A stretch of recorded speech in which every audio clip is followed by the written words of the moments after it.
Good evening, Assalamu alaikum. Welcome to another edition of Legal Ease, where we convert legal jargon into everyday English for you, into legal ease as we call it. Tonight we're going to be talking about job security. We're going to talk about the role of the CCMA, in fact, in job security, in job safety, in employment security. And to talk to us about this, we've got an expert from the CCMA. He's on the CCMA management team. He's been on the program with us before, Mr. Bongani Mbali. He's here to talk to us about the role of the CCMA in job security. Now, we know there's been, firstly, welcome to the program. Good evening and welcome to the program, and thank you for making yourself available again.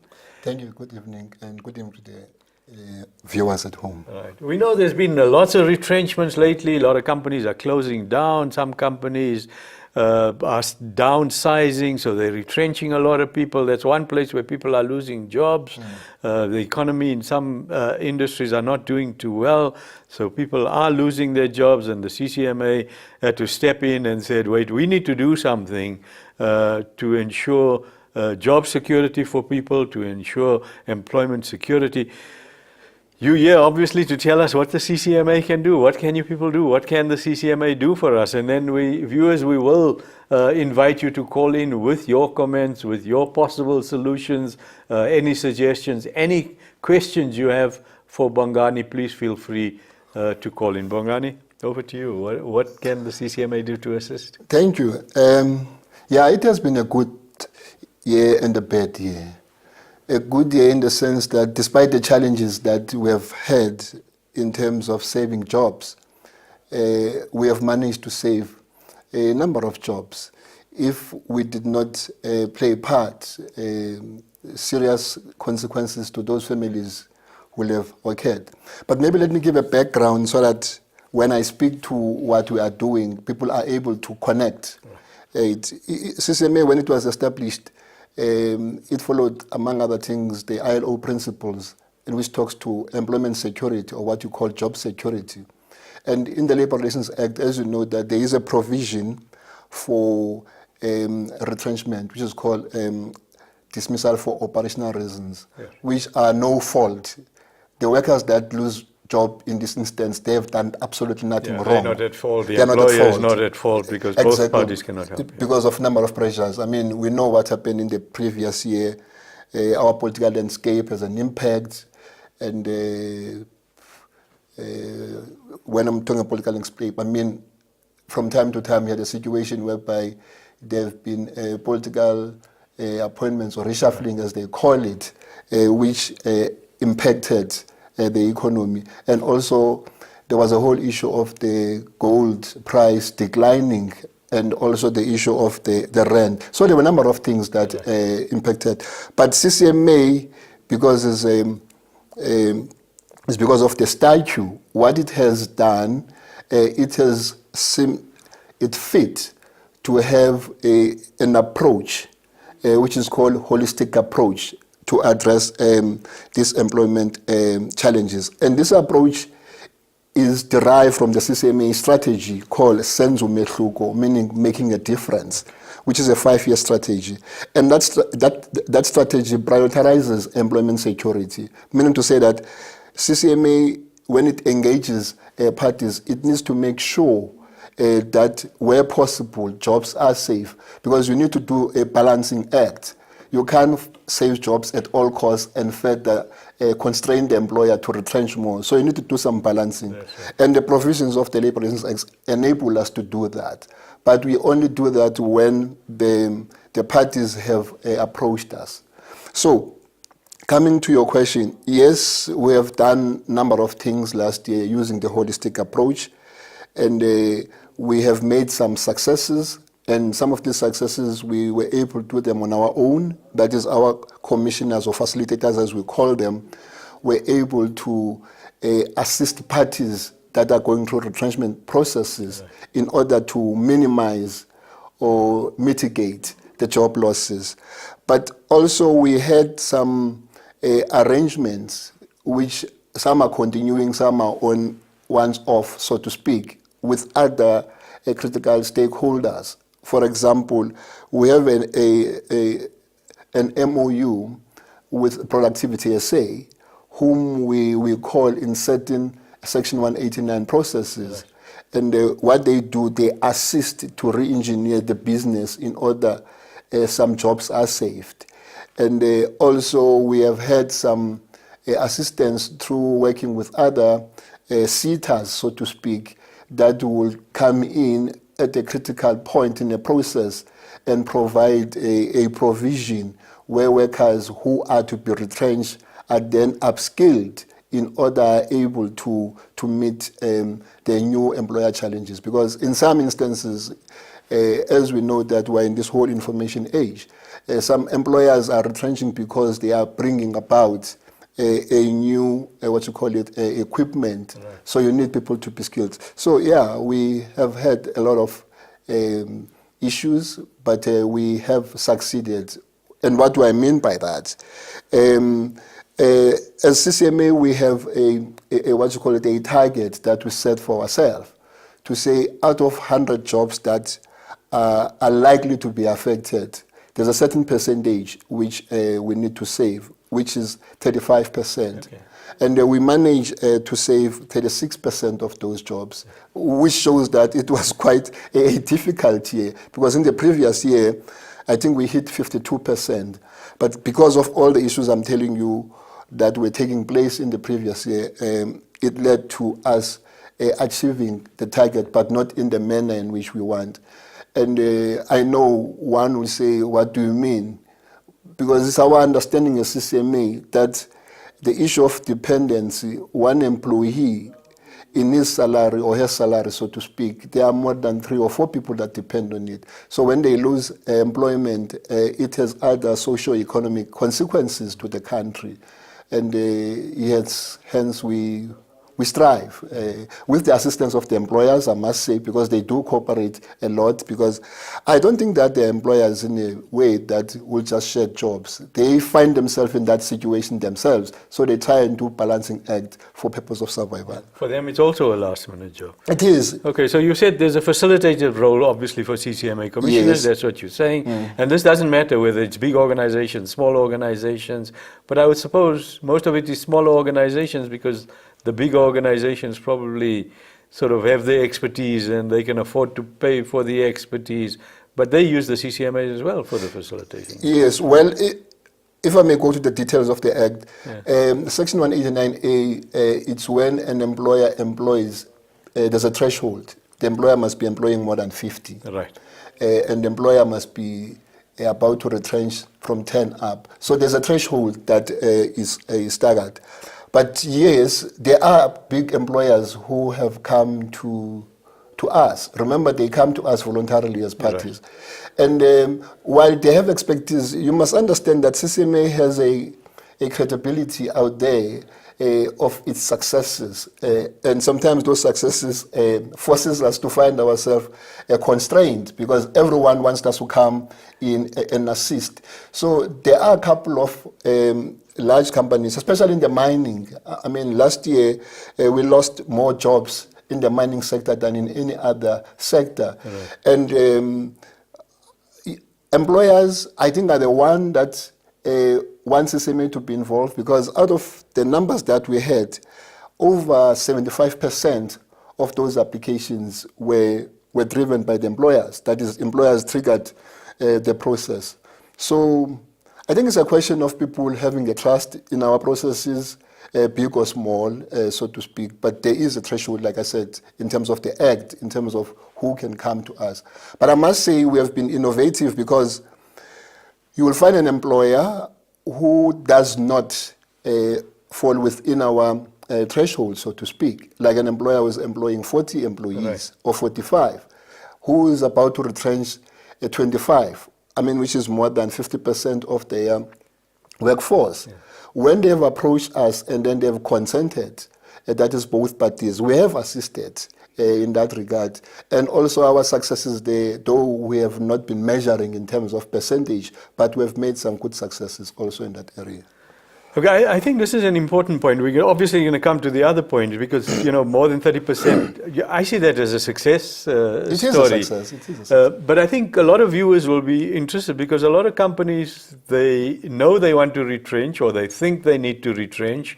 They think they're forced to retrench. They're not sure how this works because you often get questions, must it be last in, first out? But we're not going to go there. Okay. If somebody phones in, we'll answer those questions. But I need us to just clarify for the viewers, although you've mentioned it, then you've talked about the threshold and you said you will assist probably anybody. Step by step for the layman, retrenchment 101, for example. What can an employer do if the employer believes that it needs to retrench? Okay. Let's give them that information and then we can deal with something. No, it's fine. In terms of the Section 189, Section 189.3 requires that an employer must write a letter when they contemplate. They've not made a decision. They see that, look, our orders are no longer coming as they used to, or they see that because of the economy or market where they operate, there are new, technology that is being brought in, so they want to downsize. So when they contemplate doing that, then they need to issue that letter to the unions or to the workers that will be affected. Right. Yeah, and that is very clear, those that will be affected. And then when they do that, there are certain things that they need to state in that letter. One of it, they must explain the rationale as to what makes them want to go through this process. And having explained the rationale, then they must then explain how they envisage the process. The reason that they must contemplate, they can't go there with fixed decisions, so to speak, to say, look, we are cutting 20 and that's it. Because the purpose of the consultation, though it's not negotiations, is for them to have an open mind when the other parties are coming and say, listen, you can't do it as you are suggesting. How about considering this? Because you must remember, as much as workers and the unions may not be having the means of production, but they participate in that process, sometimes they are best suited to provide guidance, to say what needs to be done away with, what needs to be contained. Though they will do that with interest, of course. I mean, everybody in the process has interest. So that letter is very critical. It's a letter that they write, which explain what they intend doing and how they want to go about it. And they also talk to what you are saying, the selection criteria. Right. Yeah, but before selection criteria, they need to say what other measures they have thought about before they come to this last resort, which they believe are not working and why they are not working. I know it may sound complicated and difficult. It's not, because the expectation is that the employer needs to do some assessment and say that this is the business and how it's going to be changed or what is affecting it that requires it to change. So there's some thought process so that you can't just walk up tomorrow and say, I want to retrench. Right. That one can't. So the first step is to write that letter, inviting parties. And it is expected, if the employer wants us, to indicate in that letter that we intend bringing the services of the CCMA into the process so that we're in a position to be guided. Because when two people that are emotionally connected to an issue, sometimes their rationality becomes suspect in the process, so to speak. Hence, our trained commissioners will be able to guide and provide advice. I must say, those that we have been involved with, I mean, even this afternoon I was busy in a very complex matter, which was quite sensitive, so to speak. Okay, we need to take an ad break. After the ad break, we'll talk about how do they approach the CCMA to come in. Viewers, it's time for a break. After the break, we'll have the telephone number on the screen for you to call. Please call in if you have any comments, any questions for our guest, anything to do with job security, with job safety, the role of the CCMA. If you have any other suggestions, please phone in and it will always be useful. It's something that we can use, it's something the CCMA can use, it's something that may be useful for the country. So please call in with your suggestions. Time for a break.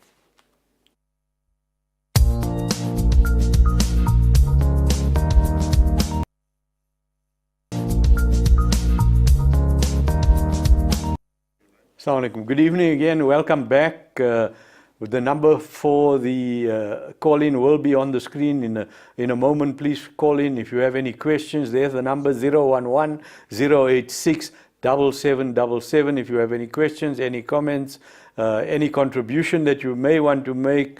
We are talking about the role of the CCMA in employment security, and of course the expert from the CCMA, Mr. Bongani Mbali, is here. Before the break, we spoke about the CCMA being approached by employers to assist. That obviously is a facilitative role that the CCMA commissioners do, and you said that they've got specially trained commissioners who deals with the Section 189, as we call it. What must an employer do, and which employer is allowed to sort of contact the CCMA and say, come and assist us?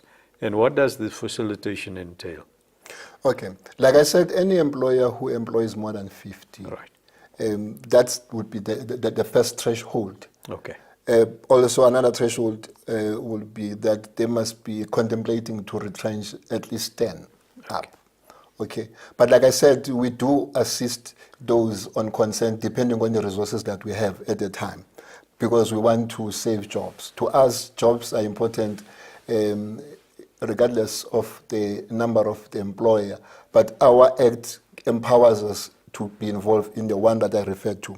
Now, what then happens, the employer will have then issued that letter, Section 189.3 letter, which talks about the rationale or reasons for dismissals and what they have contemplated and all that. So when the facilitator comes into the process, one of the things that it's doing is to tell the parties that it's not his process. Ours is to facilitate the process, to guide them. And then, but we guide them in a structured manner.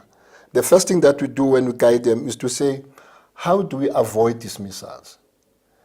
And it becomes a discussion that we have to say, what are the possibilities of avoiding dismissals? And when that is not successful, for whatever the reason is, depending on that particular employer, so to speak, the next question that will then come is to say, listen, is there a possibility to either change the timing of the termination, so to speak? Meaning to say that instead of doing it on the 1st of March, do it on the 1st of May, you know, because you want to extend the security of tenure of those workers in that situation. Also, you look at other ways of mitigating it. How do you mitigate the impact? And there are a number of ways of doing that. Sometimes you will find that the employer may be having some sister organizations that may be having employed. Right. Or you'll find that where the contract have been terminated, there's a new contractor who is coming in, and the client maybe is willing to absorb a number of those employees, maybe at a different rate or at what level. But the issue is to mitigate that impact. And then it's only when that is not succeeding, then the commissioner then will look at the whole issue of what we call severance pay, so to speak, to say, okay, those that will be affected, how much should they part with, so as to cushion the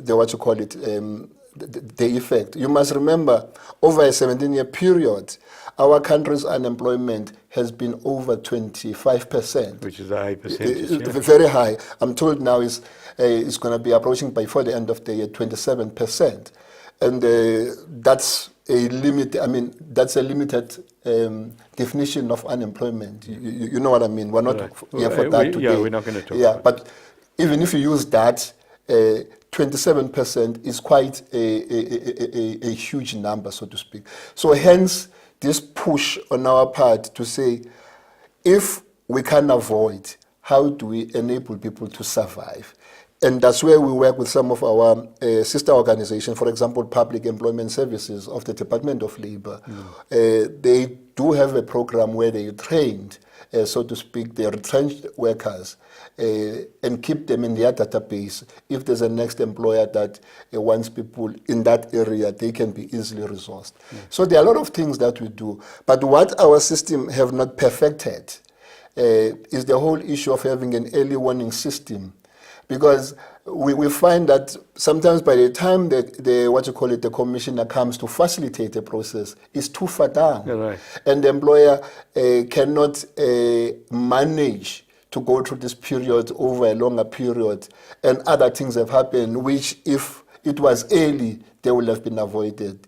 And sometimes when you ask employers why it take you that long to consider the whole issue of using the facilitation, they've got a number of explanations. Some of them are sound, because they say we were still thinking that we could do things Yeah, we on thought our we'll own. manage, we thought it'll pick Yes. up, we thought it'll improve. Yeah, or we're we going thought to the get new rent, contract. Yeah. Yes, you know, there are those things. So you can't completely blame them, but it is our expectation that we wish the parties could approach us early so that we're able to manage this process, especially in the instances where the company has been given a notification that the contract is about to be terminated. Right. You know, in those instances, it will work better if the intervention is early, because you may find where possible of speaking to a client and see if you can't make sure that some of those workers are taken over by the oncoming employer, so to speak. And also the facilitator, obviously the commissioner can give guide, because often the employers aren't sure what the law requires of them. Yeah, well, that one, in most cases, is a situation that we find. You find that even in the process, they will say, Commissioner, guide me, what do I do in this instance? And sometimes when you guide them, they think that you are pushing them to pay the money they don't have. So for a facilitator, it requires someone who is well-trained, hence we provide training. After training, we mentor them so that they are able to manage that complex process. Because it's a very emotional process, because people are saying, why am I dismissed for having done nothing? You know, so it is very emotional. Okay, viewers, or sort of, if you are an employer and you're contemplating retrenchment, or you feel that you may in the near future have to, you please feel free to call Bongani and ask those questions. Or if you're an employee and your employer has given you notice that they're going to consult about being retrenched, what the possibilities of you being retrenched, if you have any of those questions, please feel free to call in and ask those questions. Presumably also, I mean, there must be a role for trade unions. You've mentioned CETAs obviously provide training, and often employers don't know that. You know, I know some employers, they sort of contribute to the training levy, they do, but they don't know what CETAs are, what the CETAs do, how the CETAs assist. They bring in new technology. They don't realize that some of the employees could be trained in the new technology or in the new IT. But surely there's a role for trade unions as well? No, there is. I mean, in most cases, you find that unions do play a role in the process. I mean, I'm not trying to be fun here, but especially on the issue of selection criteria. You know, sometimes the tendency is that some, especially employers that might be big but they are small in terms of knowledge, they tend to, when they select people, select those that they don't like, so to speak, without following a proper, what you call a selection first criteria. dislike, first out. Yes, first dislike, first out. And so our involvement and the union involvement is to caution and guide against that, to say, look, no one is at fault here. If this person was not behaving, there is another process that you should have followed. This one is purely for people that find themselves in a situation that they did not invite. So you cannot then use it to, what you call it, to terminate their services. So unions do play a role. And the unions, they also, like I said, over 75% of the applications were from the employers. 25% of those were predominantly unions or collected workers that are grouped, that are not unionized. And I would imagine even in things like wage negotiations, you know, sometimes the unions, yes, I mean, they obviously, their function is to get the maximum for their members. They have to improve the conditions of their members. But at a time when the economy is doing badly, when people are losing their jobs, when there's such high unemployment rate, theoretically at least, we know, theory, you study labor relations 101, one of the first things it says, when a union engages with an employer, and if there's a high unemployment rate, they should look at job security rather than high wages. Well, it's a difficult one. It is true that there could be adverse consequences of high, salary increase. It is true. But also you need to look at it from the other side. If you heard me when I was talking the whole issue of dependency, there will be one person who is working in that household, so to speak, and there are more than 10 people that depend on it. And then obviously when they bargain or negotiate, they are concerned about what they could afford. And that's what bothers them at that point in time. So it's a very difficult one, so to speak. And also there are other socio-economic factors that are prevalent in our country. I mean, our historical background cannot just be downplayed, so to speak, in terms of the wage gaps and wage levels, so to speak. I know we're not on that subject right here, but I'm trying to say these are the things when we are dealing with it. We do not want any party to bring that, because if an employer will bring that argument, it's like they're saying, it's your fault, for doing this. Don't ask for high wages because we will be forced to retrain. Exactly. And now the consequences of people not getting the relative increase, so to speak, then it has other adverse consequences. So it's a very difficult balancing act for everybody. Right. Hence, when we facilitate, we try and demystify the process first. And secondly, we want to ensure that there is no party that blames another party, especially where it's glaring that, let's take the whole issue maybe in the mining when the Bongani, can I stop you there? Can we do that after the break? Time for an ad break again. There was a caller and the call was dropped, unfortunately. Please, after the break, call back. We will take your call. It's time for our ad break. After the break, we'll be back with more on the subject.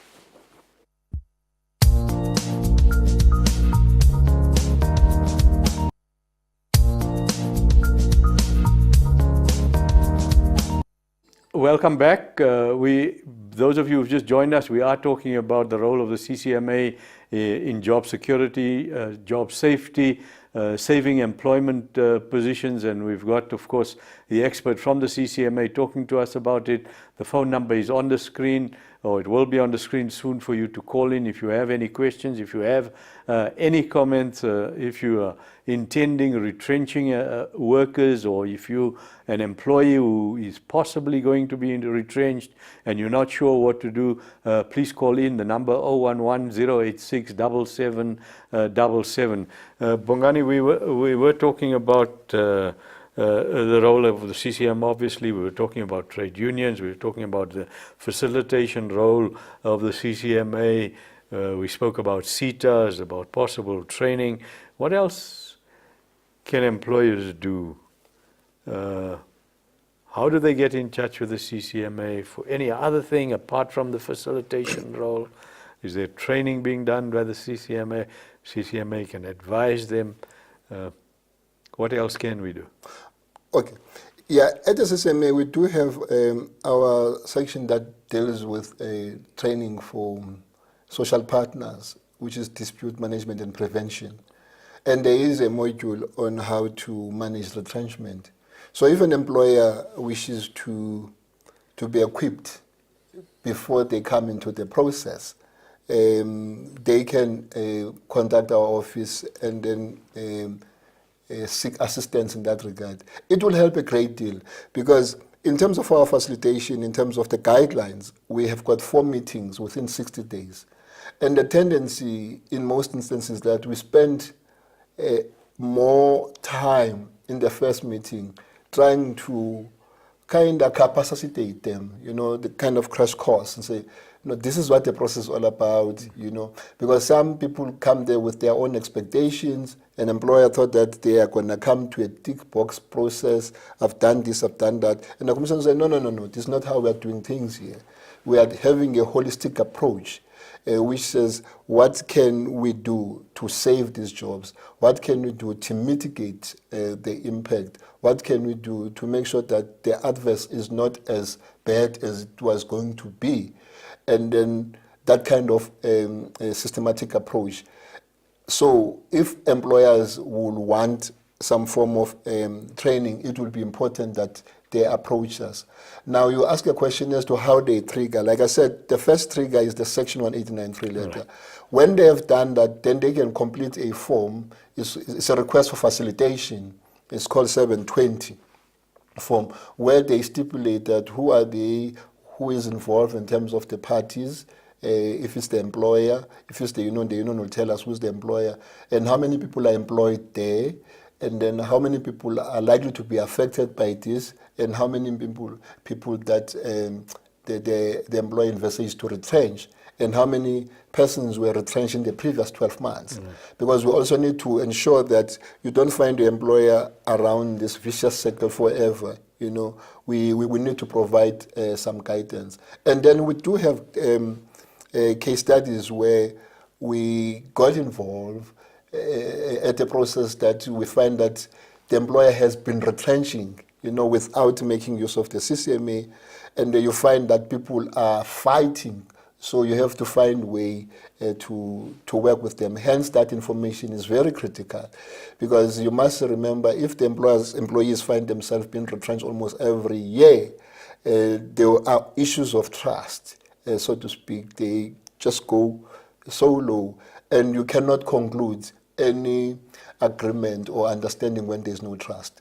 So to answer your question directly, the employer can approach CCMA for training if they want training. If they want assistance with Section 189A, then they must make that application. They can call our offices throughout the country. We've got we've got more than 12 regions, right, with satellite offices around, which is where our offices are situated. And every office is equipped to deal with that, matter.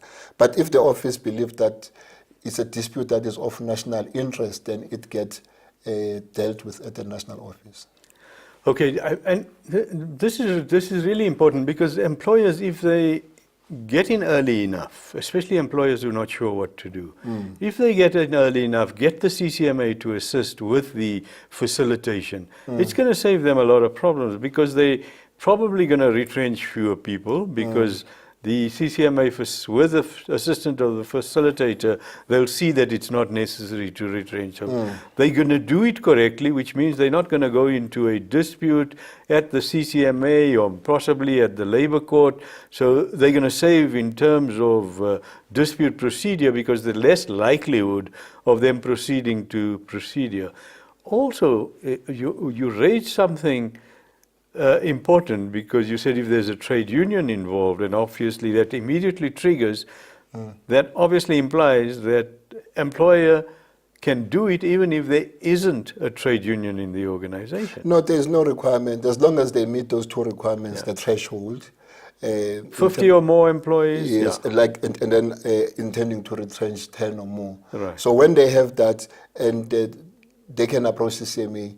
Yes, it becomes quite complex because you will find employees that are not represented. So as a commission now, you have to work with them.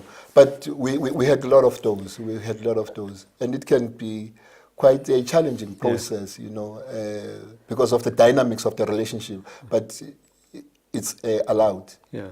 And I suppose you could get those employees in the company to say, quickly sort of appoint 2 or 3 representatives to come. It's not as simple as that. It's not as simple as that, because every employee believes that they can represent themselves better.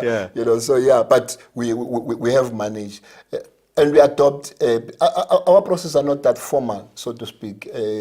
We try to make sure that we are not too legalistic and formal. Yes, we have to follow the procedure, but we guide. In some instances, I know I've done this, where the workers will be there, you've got like 25 of them. they all want to represent themselves, you know, and then you have to find a way that's around fine, it. yeah. You know, you have to find a way around it. Yeah. Okay, and obviously the other dismissals impacts on job. And you said employers can get training from the CCMA in terms of dispute procedure, they can get training in terms of how to dismiss people fairly, because obviously there's some employers, and we get a lot of unfair dismissal cases at the CCMA because employers are not sure what to do. They think they can just dismiss because somebody did something wrong, and surely, yes, they can dismiss, but they don't realize there's procedures to follow. So the CCMA provides that training as well. No, we do provide that training, and you see, our training, the intention is to make sure that we have got sound industrial relations and labor peace. And when you have that, and then you will then graduate and have social justice prevailing in that employment, and there will also be economic development for that enterprise, which may impact to the other sectors of the economy. So we do encourage employers who are not in the know to come to us, and then we will assist them. Like I said the previous time that I was here, CCMA is not for the employees, but I suppose the employees most of the time are the ones that are more vulnerable, and because they are not represented in some instances where they come on their own. And it may appear when, for example, the example you made, that workers that are not... Can I stop you? We've got a caller on the line. Caller, go ahead. Hello. Hi, good day. Assalamu alaikum. Go ahead with your Salam. question. Salam. I just wanted to find out, my husband was retrenched, but he is I just wanted to know if he's busy to be retrenched, but they put on the retrenchment that he's going to be retrenched from 2016, but he started there in 2009. Okay, so they've given the wrong date of when he's starting. In other words, they're saying that he worked for fewer years than he in fact has worked, and you want to know what can he do about that. They only want to pay him out for 2 years, which he worked 9 years there. Okay. I just wanted to know if that is legal or not. Yeah, well, in terms of Basic Condition of Employment Act, Section 41 provides that if an employee is retrenched or an employer is retrenching, that employee is entitled to severance pay. So if that employee is entitled to severance pay in terms of PCA, it's 1 week for every completed year of service. And there's a requirement by the employer to state the correct date of employment and the correct date of termination for other legal processes that follows at the UIF after a person has been terminated. So your husband is entitled, if he so wish, to file a Section 41 application at the CCMA where he queries his severance pay. And then the commissioner will then look into that, and I'm sure he will have to produce evidence to show that he was employed. I said, I think 2009, whatever the time he was employed, compared to what the employer is stating on the UI-19 or letter of service of employment. Okay, so you can bring that up. Yes, ma'am. With them. Yes, ma'am. Okay. But probably, Bongani, a good idea would be perhaps for that employee to first approach the employer and say, look, because maybe they made a mistake. Show the employer that, here's my first pay slip, or here's my employment letter. This is in fact the date that I started, and I think your HR department is making a mistake. So maybe that that would be could the be first corrected. step. That would be a first step. But I'm assuming from what she was saying, that has happened. But if that has not happened, the first step, we always encourage that the employees or the unions must deal with issues internally, so that when they come to the CCMA, there's an actual dispute. Because if they have not done so, there's no dispute. Because the employer will say, I was not informed, or it was correctly captured, or there was a change of management or ownership, so we are not so sure. So it will be important that they do that. He approaches the employer to clarify that.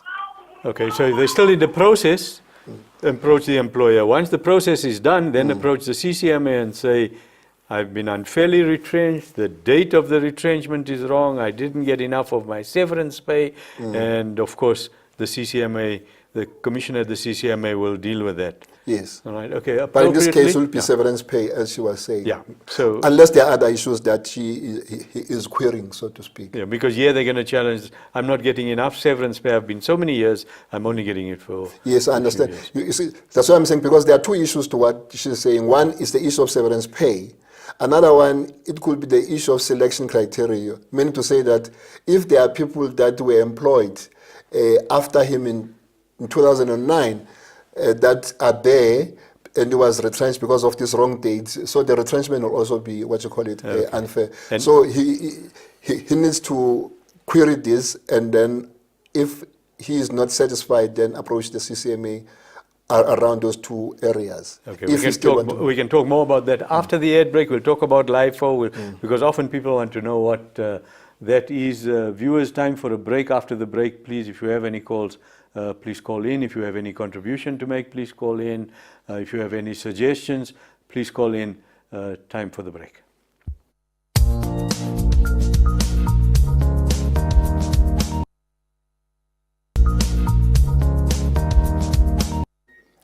Viewers, welcome back. We're talking about the role of the CCMA in employment security. We've got the expert from the CCMA talking to us about that. We're talking mainly retrenchments, but it's not only retrenchments.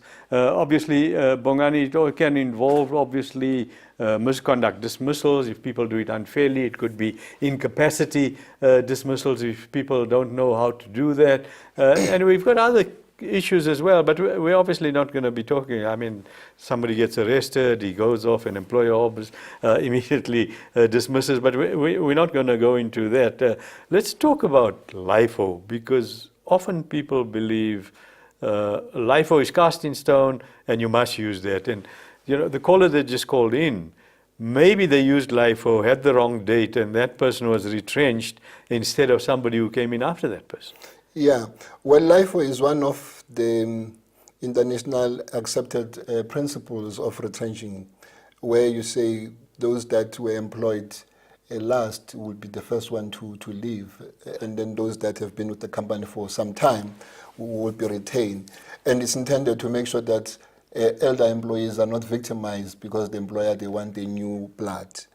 But as we are saying, some instances, LIFO is not workable. Let's assume that the employer is bringing the new machinery, and that the older employees won't have time in terms of going through training, so to speak, for them to be trained. So in that situation, insisting on LIFO will result in that employer not achieving the objective, because the objective of the retrenchment is after the employer have downsized, they are still afloat and are able to make profit and continue providing employment for other employees. That's the purpose of retrenchment, and if it's used correctly.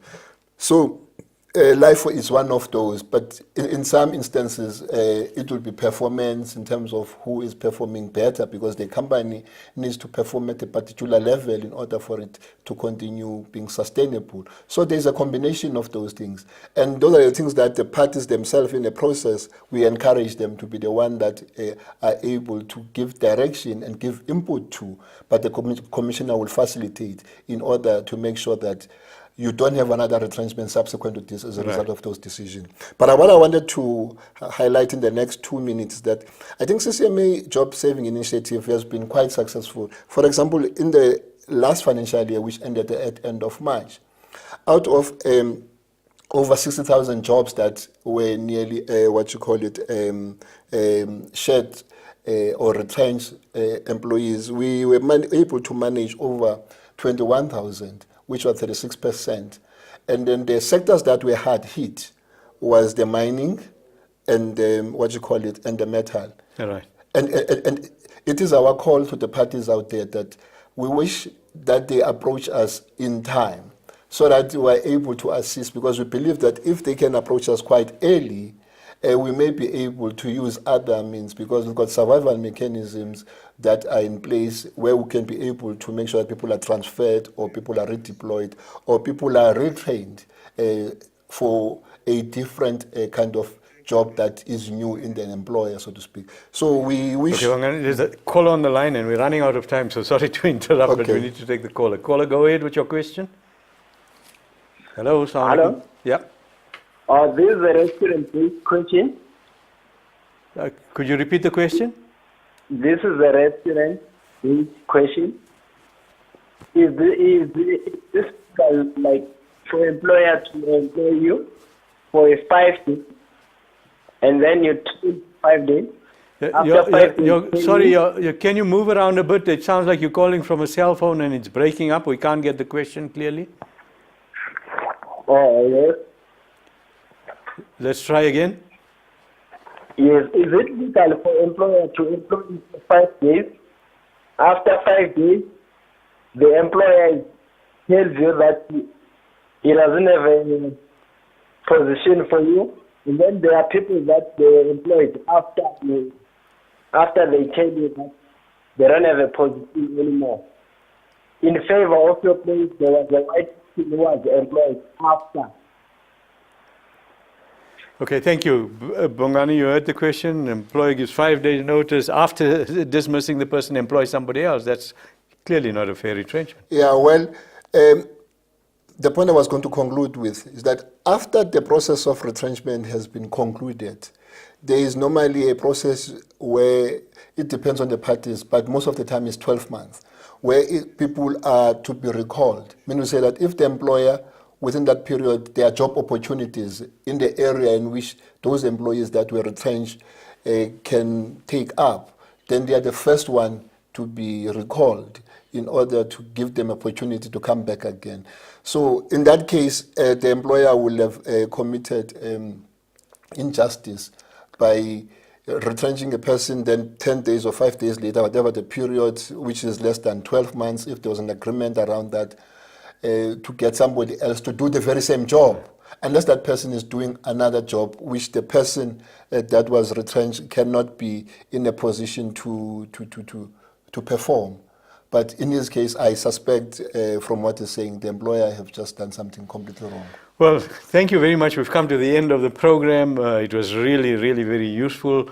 And be aware, it's not the last time that we have you on the program. We're going to sort of nag you to come onto the program again. Even if it's not this topic, it's another topic, because we know that you've got vast experience with the CCMA. And we are going to call on you again. Viewers, thank you. That last caller, yes, probably an unfair dismissal, approach the CCMA for unfair retrenchment. We've come to the end of the program. We'll be next week. We'll be back with another edition of Legalese. Assalamu alaikum wa rahmatullahi wa barakatuh.